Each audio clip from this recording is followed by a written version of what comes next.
Hello everyone, and today we will discuss Lee Chatellier's principle. So our next topic is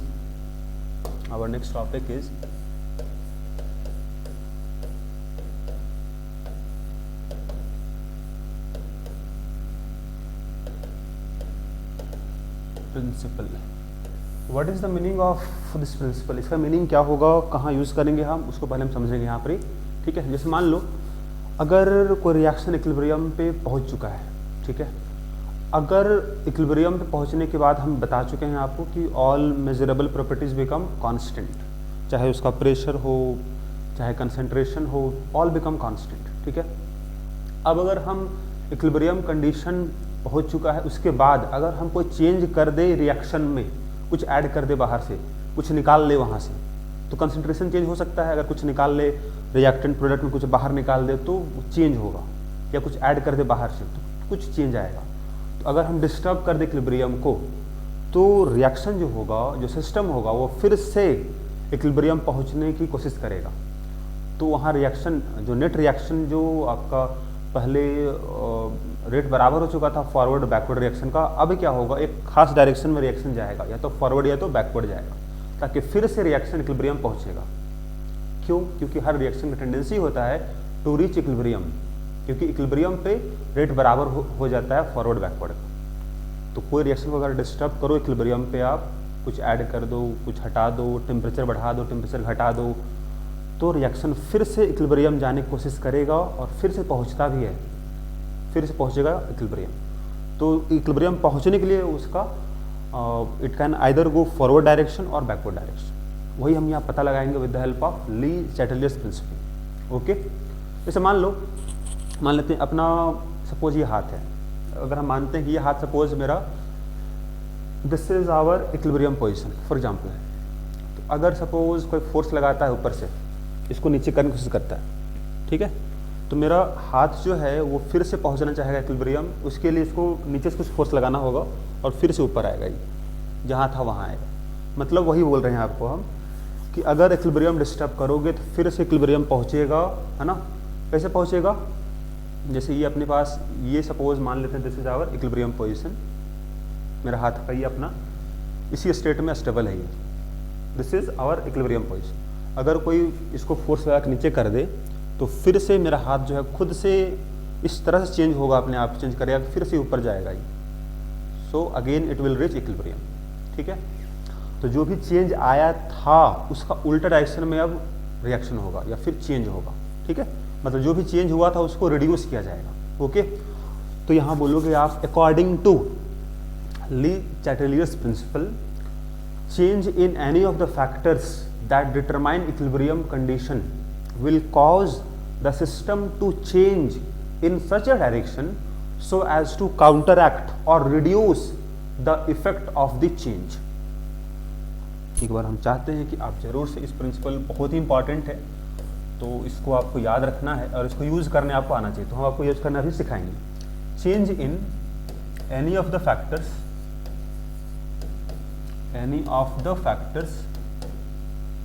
that determine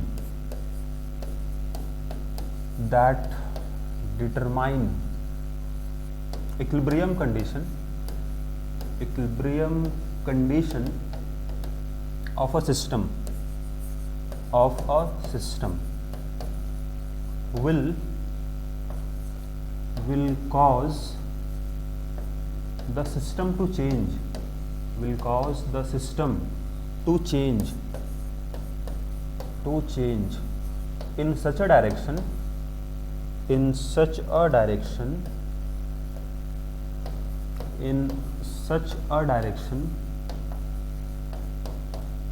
so as to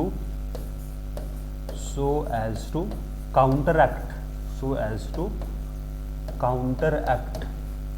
the effect of the change. Counteract बोलो या फिर reduce करेगा, so as to reduce और counteract, दोनों meaning same है. Okay, this is known as Le Chatelier's principle. अब ये कैसे एग्जाम्पल से यहाँ हम समझने की कोशिश करेंगे हम, how it works. Okay, so let us see. कौन कौन से फैक्टर्स है ना यहाँ देखने वाले हम लोग हैं। तो पहला अपने पास फैक्टर होगा, मैं बात करें हम फैक्टर्स, पहला होगा change in concentration, change in concentration of reactant और प्रोडक्ट। किसी का भी चेंज कर दो कंसंट्रेशन को, इक्विलिब्रियम डिस्टर्ब हो जाएगा और फिर से रिएक्शन इस तरह से होगा कि फिर से पहुंचेगा इक्विलिब्रियम पर। ठीक है, आइए देखते हैं। अगर हम एग्जांपल लिख लेते हैं, सपोज है PCl5 PCl3 प्लस Cl2, ये इक्विलिब्रियम पर है। इक्विलिब्रियम पे अगर है तो कुछ तो इसका कंसंट्रेशन होगा जो फिक्स रहेगा एट ए गिवन टेम्परेचर।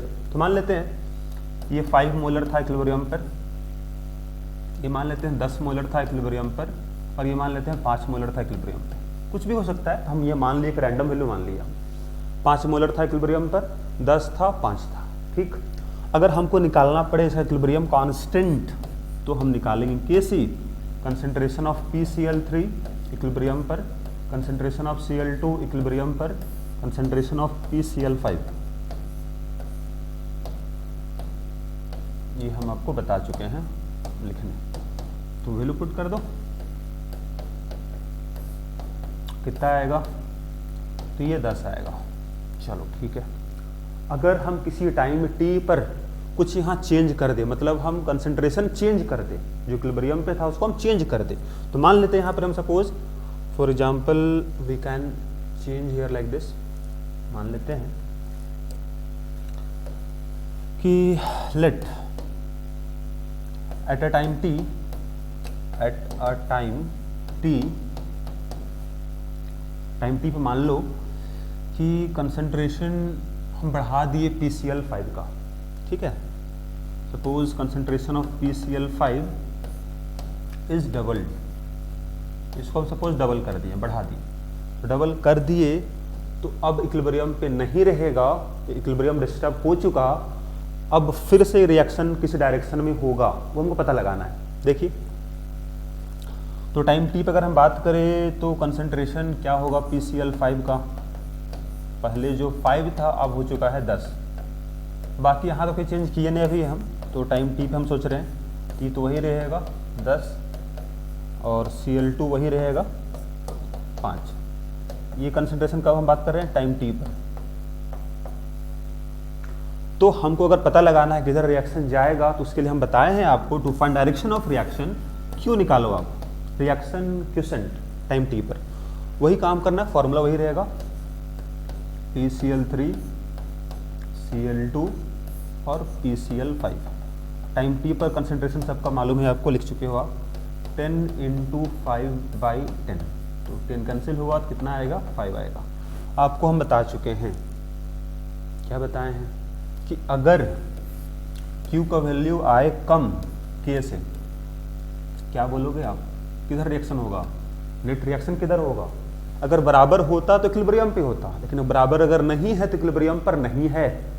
ठीक, इक्विलिब्रियम पे नहीं है तो फिर से इक्विलिब्रियम पहुंचना चाहेगा, मतलब फिर से Q का वैल्यू बढ़ के K के बराबर होना चाहेगा। कैसे बढ़ेगा,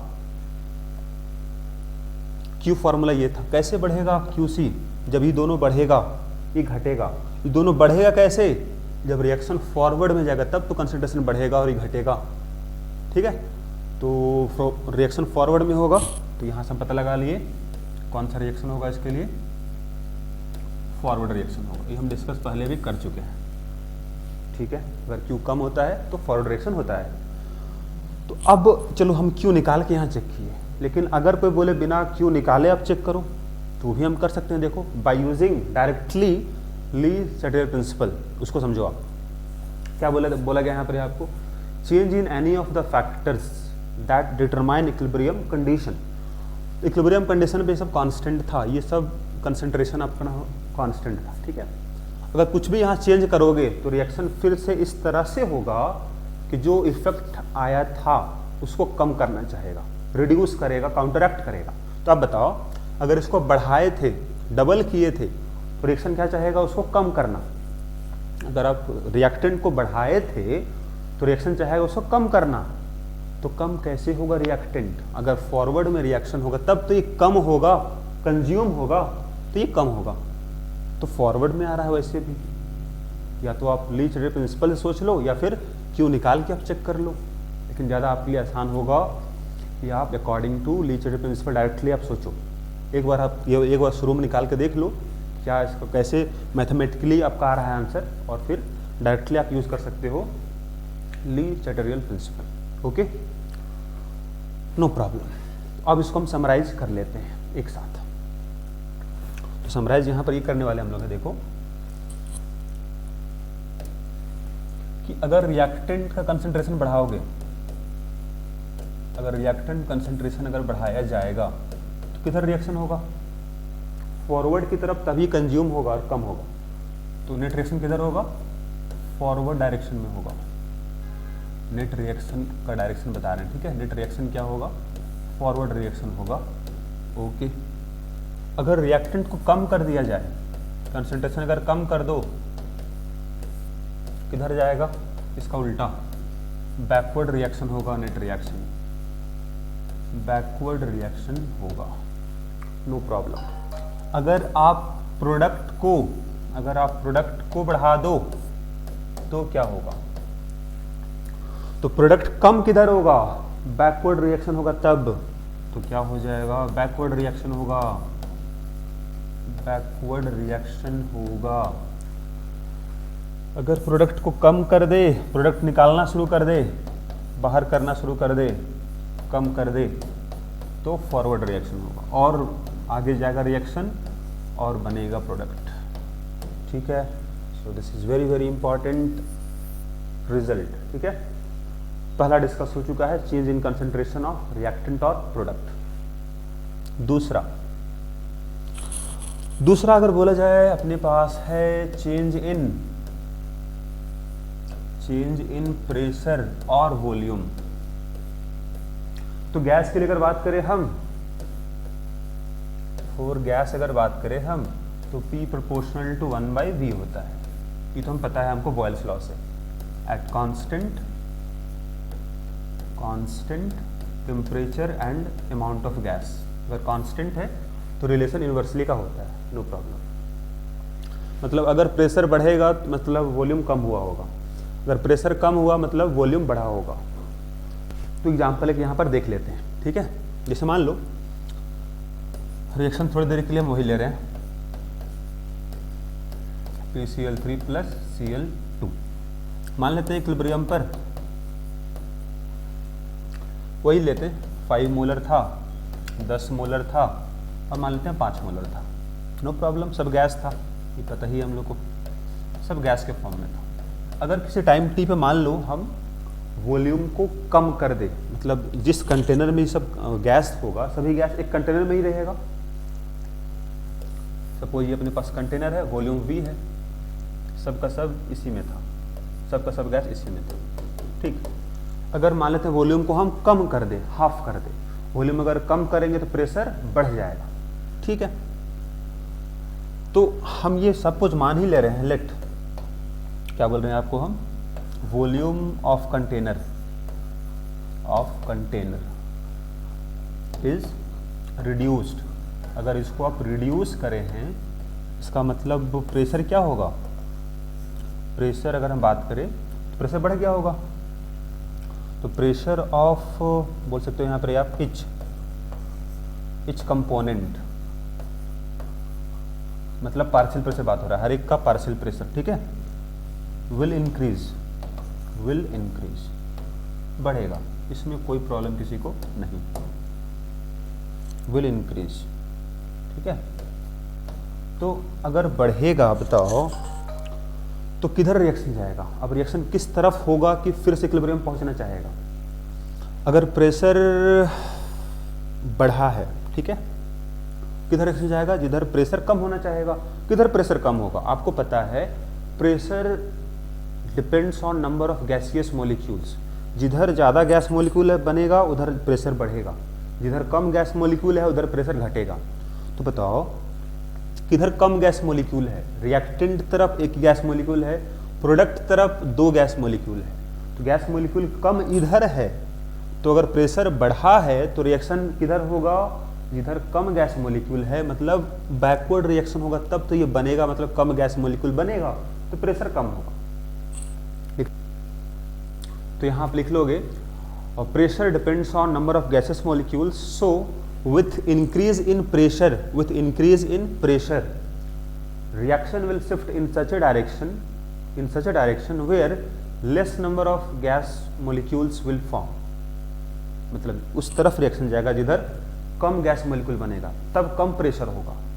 ठीक है, तो बैकवर्ड रिएक्शन यहाँ पर ही हो जाएगा जी, नो प्रॉब्लम। यहाँ पर क्या बोलोगे आप, बैकवर्ड रिएक्शन होगा, बैकवर्ड रिएक्शन होगा। अब यहाँ हम डायरेक्टली आंसर बता दिए with by using Le Chatelier principle. आप चाहो तो आप क्यू निकाल सकते हो, यहाँ भी आप क्यू निकाल के चेक करोगे, के से कंपेयर करोगे तो निकल जाएगा आपका। ठीक है, वॉल्यूम अगर कम कर दिए मतलब कंसंट्रेशन क्या हो गया होगा, कंसंट्रेशन सबका बढ़ गया होगा, तो आप वो भी काम करके निकाल सकते हो। एक बार हम आपको बता दे रहे हैं, इसको हम पहले हम समराइज कर देते हैं आपको। ठीक है, उसके बाद आप चाहो तो क्यू निकाल के आप चेक कर सकते हो। देखिए, अगर हम पूछे इस रिएक्शन में डेल्टा एन जी क्या होगा, तो इस रिएक्शन का डेल्टा एन जी अगर पूछे, डेल्टा एन जी हम बता चुके हैं, change in number of gaseous है ना, moles, product minus reactant. Product में 2 मोल है, रिएक्टेंट में 1 मोल है, 2 माइनस 1 आएगा, मतलब पॉजिटिव इसको बोल रहे हैं। ठीक है, मतलब अगर डेल्टा एन जी अगर पॉजिटिव है, अगर डेल्टा एन जी पॉजिटिव है तो प्रेशर बढ़ाने से बैकवर्ड हो रहा है। एक यहाँ लिखो डेल्टा एन जी और इधर नेट रिएक्शन का डायरेक्शन क्या होगा। अगर डेल्टा एन जी 0 है, डेल्टा एन जी पॉजिटिव है, डेल्टा एन जी नेगेटिव है, 3 ही तरह का रिएक्शन आपको मिलेगा। अगर 0 है तो no effect at equilibrium, reaction equilibrium पर ही रहेगा, चाहे प्रेशर बढ़ा दो कम कर दो कोई इफेक्ट नहीं पड़ेगा। पॉजिटिव है, जैसे यहाँ दिखाया आपको, इसका पॉजिटिव था डेल्टा एन जी, तो प्रेशर बढ़ाने से बैकवर्ड रिएक्शन हुआ। वो लिखोगे with increase in pressure net reaction क्या होगा, बैकवर्ड रिएक्शन होगा, बैकवर्ड रिएक्शन होगा। तो इसका उल्टा यहाँ हो जाएगा, विथ इंक्रीज इन प्रेशर क्या बोलोगे आप, फॉरवर्ड रिएक्शन होगा, फॉरवर्ड रिएक्शन होगा। तो यही अपना समराइज यहाँ पर कर लिया हम लोग। ठीक है, तो अगर इंक्रीज किए हैं प्रेशर, इसका मतलब ये भी यहाँ बोल सकते हो कि वॉल्यूम घटाए होंगे, यहाँ भी। ठीक है, वॉल्यूम घटाए होंगे, तो इस तरह से आपको ये निकल जाएगा। एक बार हम आपको बताते हैं, क्यों निकाल के चेक करवाते हैं कि क्यों ऐसा हुआ इसी रिएक्शन का। देखिए, अगर हम ये मान लेते हैं, हम ये मान लेते हैं कि वॉल्यूम को क्या कर दिया, हम हाफ कर दिए, वॉल्यूम को हम हाफ कर दिए, V/2 कर दिए, तो कंसंट्रेशन क्या हो जाएगा, कंसंट्रेशन सबका डबल हो जाएगा। कंसंट्रेशन होता है मोल बाय वॉल्यूम, वॉल्यूम अगर आधा हो गया तो कंसंट्रेशन डबल, तो कंसंट्रेशन PCl5 कितना हो जाएगा, डबल हो जाएगा टाइम t पर, है ना, तो 5 से 10 हो जाएगा। और क्या क्या प्रेजेंट है देखते हैं, और प्रेजेंट जो है अपने पास PCl3 है, इसका टाइम t पे कितना हो जाएगा, 10 था, 10 का 20 हो जाएगा ये, क्योंकि वॉल्यूम सबके लिए कम हुआ होगा। गैस का अपना वॉल्यूम होता नहीं है, कंटेनर का वॉल्यूम ही उसका वॉल्यूम होता है, हर एक का, इसीलिए सबका चेंज हो जाएगा। इसका 5 था तो 10 हो गया। अगर हम यहाँ से Q निकाले, QC निकाले, कितना आएगा, कंसंट्रेशन ऑफ PCl3 कितना हो चुका है, 20 हो चुका है, तो 20 लिखो, इंटू इसका 10 हो चुका है, और इसका भी 10 हो चुका है। ठीक है, 10 से 10 कैंसिल, मतलब 20 हो गया। और K कितना है इसका, तो K हम पीछे निकाल चुके थे वैसे, इसका KC इसका आया था 10 आया था, 10 इंटू 5 बाई 5 है ना, तो 5 कैंसिल हो गया तो 10 बच जाएगा। तो क्या हो जाएगा, QC is greater than KC, बड़ा अब यहाँ पर आ गया, मतलब बैकवर्ड रिएक्शन होगा, दैट इज बैकवर्ड रिएक्शन,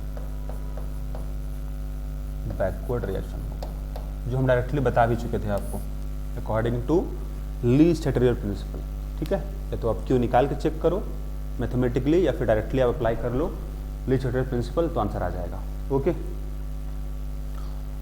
आगे हम बढ़ते हैं थर्ड फैक्टर की तरफ। तो अपना थर्ड फैक्टर होगा change in temperature, change in temperature.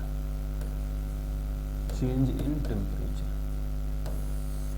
Change in temperature. अगर टेम्परेचर बदलेगा तो किधर रिएक्शन जाएगा, फॉरवर्ड बैकवर्ड, उसको यहाँ डिस्कस करना है।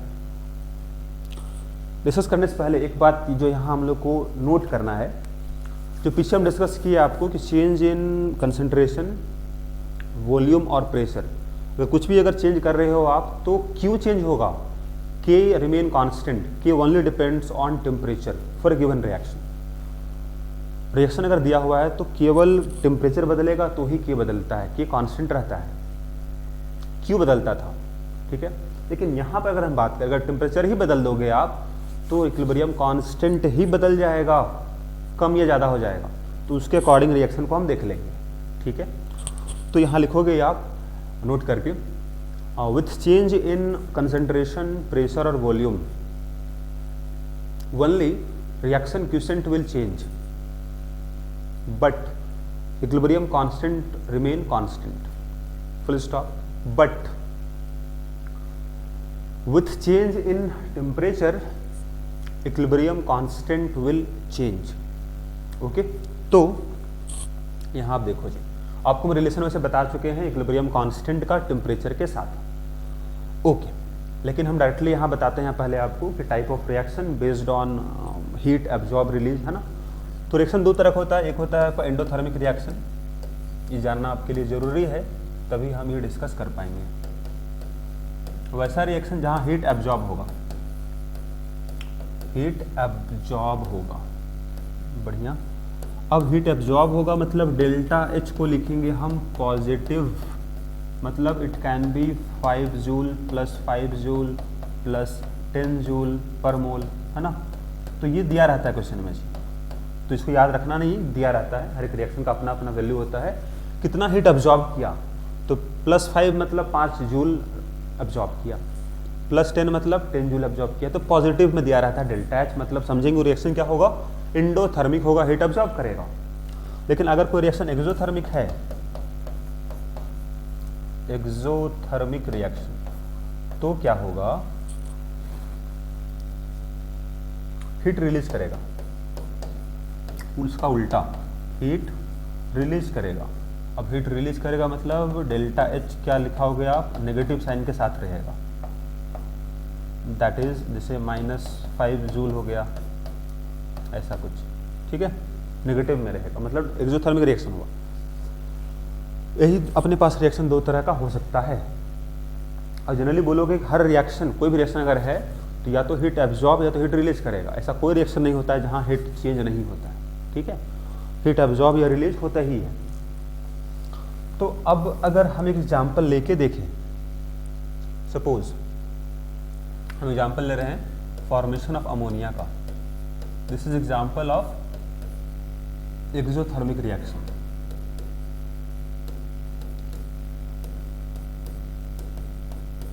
रिएक्शन कैसा है, मतलब डेल्टा एच क्या होगा, नेगेटिव होगा, मतलब इसका फॉरवर्ड डायरेक्शन क्या है, एक्सोथर्मिक है। डेल्टा एच नेगेटिव दे दिया मतलब क्या हुआ, इसका फॉरवर्ड रिएक्शन क्या होगा, फॉरवर्ड रिएक्शन क्या होगा, इसका एक्सोथर्मिक होगा,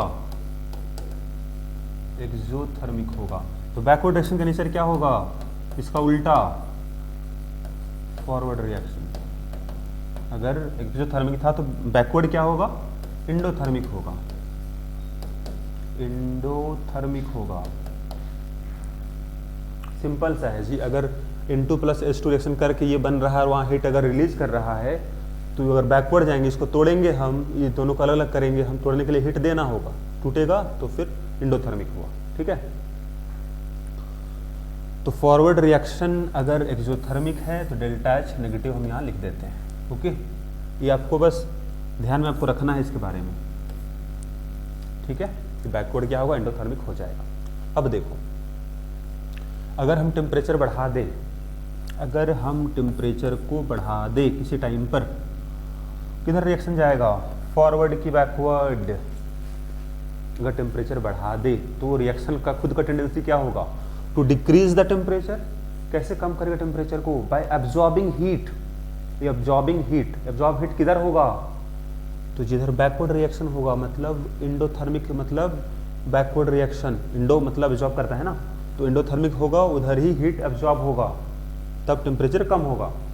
तो एंडोथर्मिक किधर है, बैकवर्ड में है, तो यहाँ पर रिएक्शन क्या हो जाएगा, बैकवर्ड हो जाएगा। आप ऐसे पता लगा सकते हो। अगर टेम्परेचर कम हुआ तो फॉरवर्ड रिएक्शन, फॉरवर्ड रिएक्शन। ठीक है, अब जरा हम इसको समझने की यहाँ कोशिश करते हैं एक और तरीके से। जैसे बोले थे अभी आपको, हम अगर टेम्परेचर बदलेगा तो इक्विलिब्रियम कांस्टेंट ही बदल जाएगा। कैसे बदलता है जरा उसको देख लेते हैं, फिर इसी को हम एक और तरीके से समझाएंगे आपको। ठीक है, सेम एग्जाम्पल अपने पास लेंगे हम, N2 वाला है, N2 + 3H2 वाला है, सब गैस है।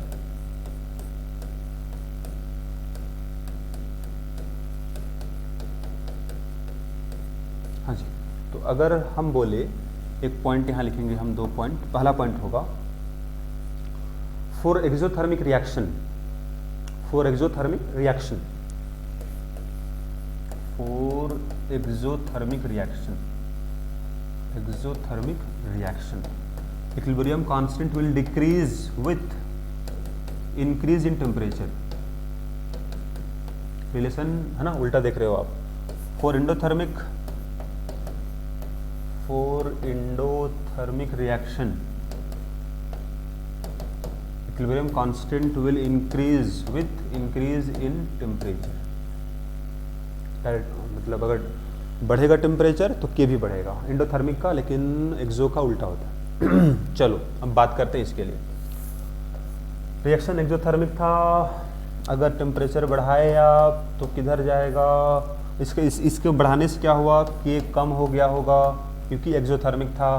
के अगर कम हुआ तो के का फॉर्मूला क्या होता है, concentration of product, concentration of product by concentration of reactant होता है।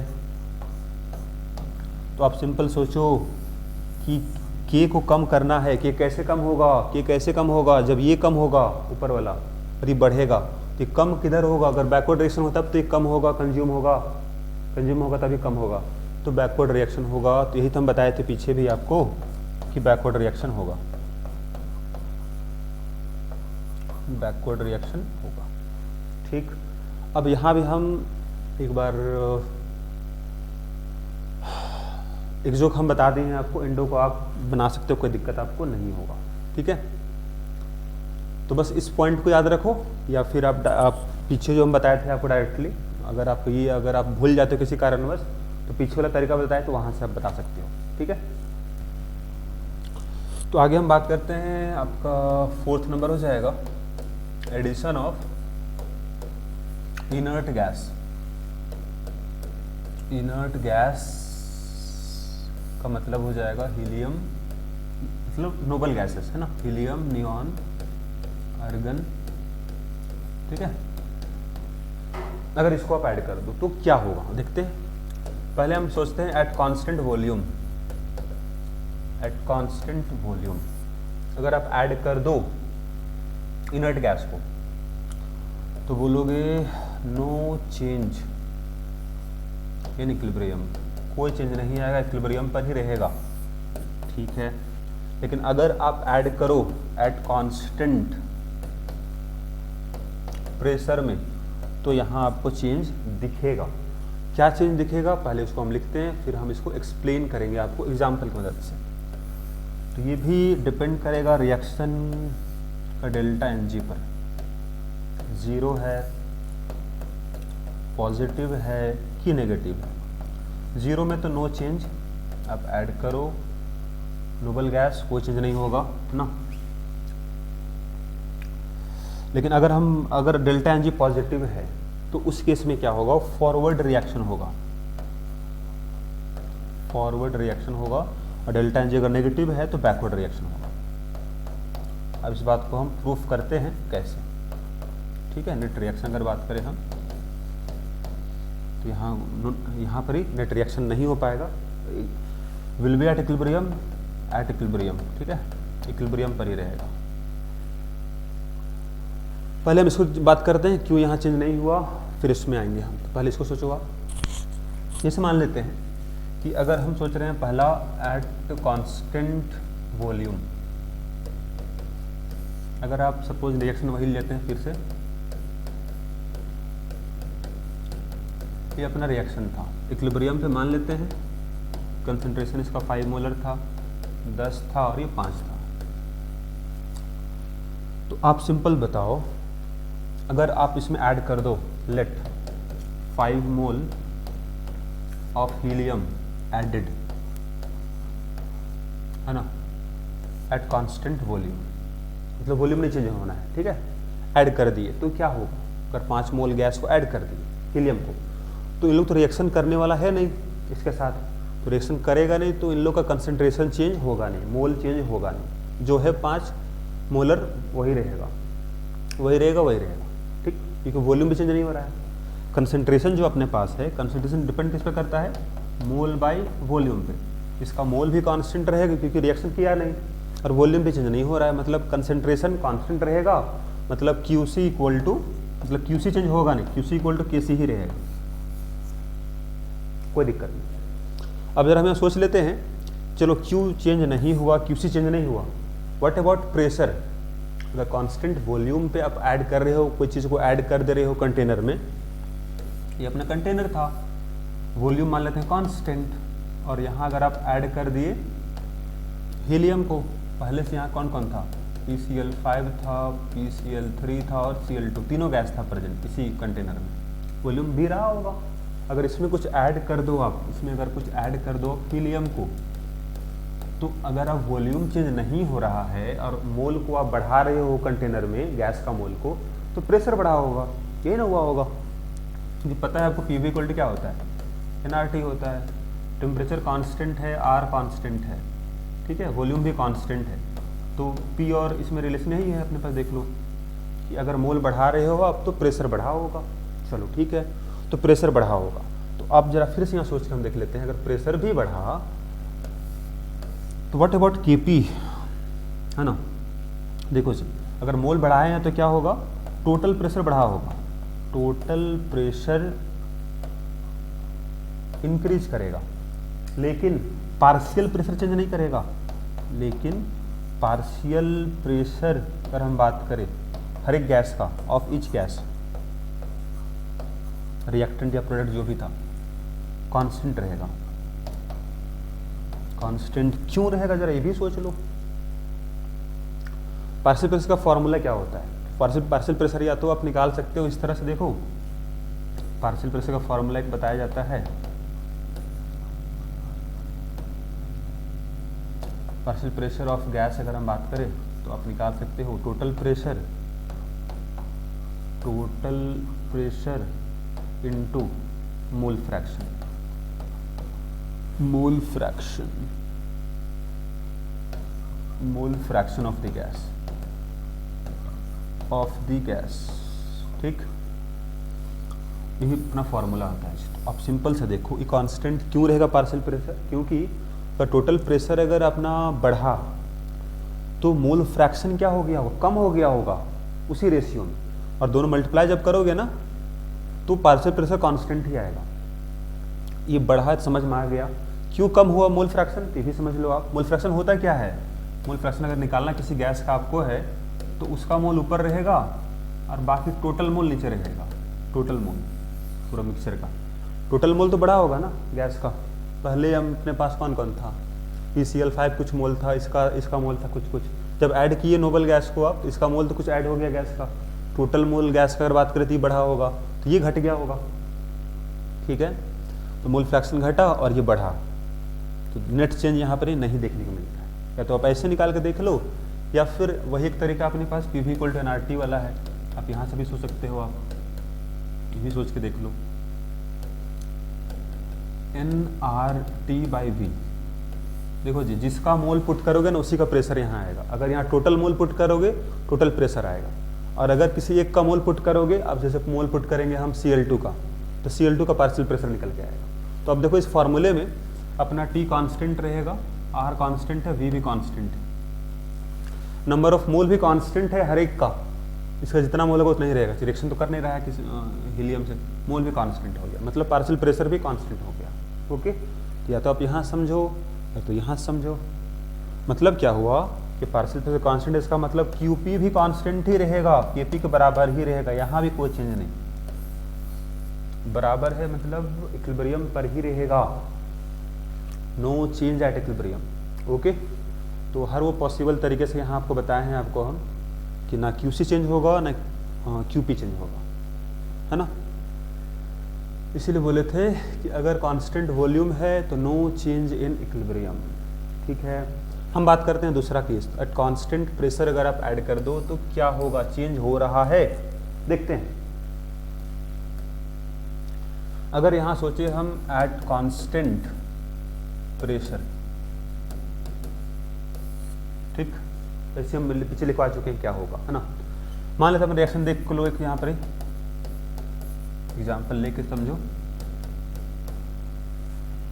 ठीक, पहले मान लेते हैं इक्विलिब्रियम पर 5 मोलर 10 और 5, लेट हम मान ले रहे हैं कि 5 mole of helium added to the container जहां तीनों गैस था। अगर प्रेशर नहीं बढ़ने दे रहे हो आप तो कहाँ चेंज आएगा बताओ। PV इक्वल टू nRT होता है relation, T constant, R constant, P भी कांस्टेंट, तो रिलेशन किससे मिलेगा, कांस्टेंट है सब, ये भी कांस्टेंट, ये भी कांस्टेंट। तो अगर मोल बढ़ा रहे हो आप गैस का तो वॉल्यूम बढ़ा होगा। मान लेते हैं, एज्यूम, आप ये एज्यूम करो कि वॉल्यूम क्या हो गया, डबल हो गया, डबल हो गया। ठीक, अगर वॉल्यूम डबल हो गया होगा तो कंसंट्रेशन क्या हो गया होगा, हाफ हो गया होगा। ठीक, ये कंसंट्रेशन होता है मोल बाय वॉल्यूम, वॉल्यूम डबल हुआ मतलब कंसंट्रेशन हाफ हुआ सबका, तो कंसंट्रेशन सबका हाफ कर दो जी आप, और क्यू निकाल के चेक करो। टाइम टी पे बात करें, ठीक है, ये हम काम कर रहे हैं टाइम टी पर, ये जो हम काम लिखे हैं this is a time T. बताओ टाइम टी पे कितना हाफ कर दो इसको, 5 का आधा 5/2 हो गया। PCl3 को भी आधा कर दो आप, 10 था 10 का आधा 5 हो गया। Cl2 को भी आप हाफ कर दो, 5 था तो 5/2 हो जाएगा। जरा निकाल के देखो Q कितना आएगा, प्रोडक्ट है ना, तो 5 × 5/2 है, इधर 5/2 है, कैंसिल हो गया, कितना आ गया 5 आ गया। और इसका K कितना था जी, इसका KC अगर बात करें हम तो 10 × 5/5 मतलब 10 था, QC 10 था, QC आ गया 5, अब बराबर नहीं है मतलब QC is less than KC। अगर कम आ गया तो किधर जाएगा, फॉरवर्ड रिएक्शन होगा। ओके, डेल्टा एन जी क्या था इसका, इसका डेल्टा एन जी पॉजिटिव था, डेल्टा एन जी पॉजिटिव था।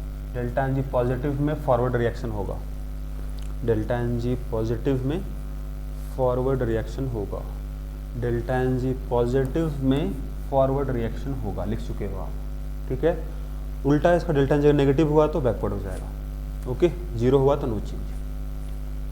तो ये हम लोग यहाँ देखें कि अगर आप ऐड कर दो किसी नोबल गैस को तो क्या होगा, कांस्टेंट वॉल्यूम में तो कोई चेंज नहीं होगा इक्विलिब्रियम पर, कांस्टेंट प्रेशर पे चेंज होगा, पॉजिटिव रहने से फॉरवर्ड जाएगा reaction, negative delta N G रहने से बैकवर्ड जाएगा, 0 रहने से नो चेंज। ओके, पांचवा हो जाएगा अपने पास